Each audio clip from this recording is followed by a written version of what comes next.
all the people I grew up with. Tommy Friedman.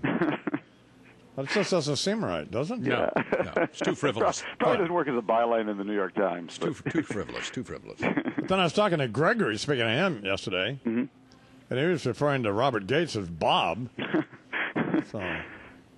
Bobby, I think. Yes. Yeah. So what do you think?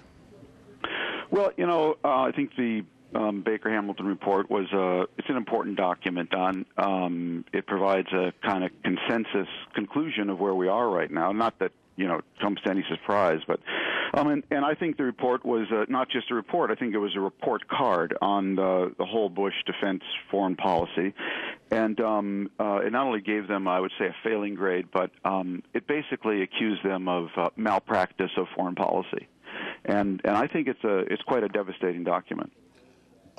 Malpractice of foreign policy. Give me a couple examples. I mean, not talking to Iran, Syria, and all those folks, or what? Well, that's part of it. I would say it accuses them of essentially incompetence in the prosecution of the war, but also leaving a diplomatic vacuum open in the Middle East in a way that has missed any opportunity of buttressing what's going on there with any kind of help from neighboring countries. Well, so these 79 points, and you've read them all, I guess, huh? I've read the summary of the report. I have not read all 79 points. I did notice that in that conversation between Gregory and Tony Snow, Gregory was not able to say that he had read the entire report, which that's just not good. Yeah. You've got to read the whole report if you're going to jump ugly with the press secretary. Sure. But they're pretty much right, are they? Or? Yeah, I think it's a very good. I mean, everything I've read of it is a really accurate diagnosis of what I felt. I think a lot of other people have felt for a long time. Why? By the way, why haven't you read the whole thing? What have you been doing? I've just been actually spending my time reporting and trying to figure out where to go from here, which is my focus, because there's nothing in everything I have read in the report that strikes me as surprising. I think it's been pretty clear to me for a while this thing is not working.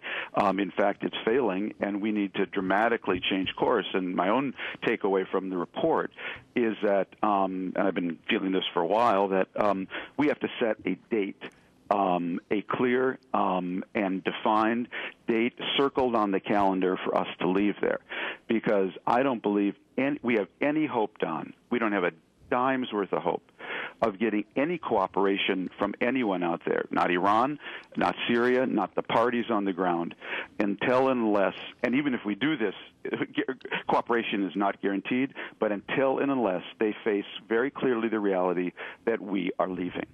And, you want to work with Syria, you want to work with Iran. These are mean, tough SOBs who right now think they have us over a barrel. And the only way you can possibly enlist their help, not to mention the militias, not to mention the Arab states, is if they have to stare in the face the very clear reality that on date X, 6, 9, 10 months from now, we are gone. And I think that's the only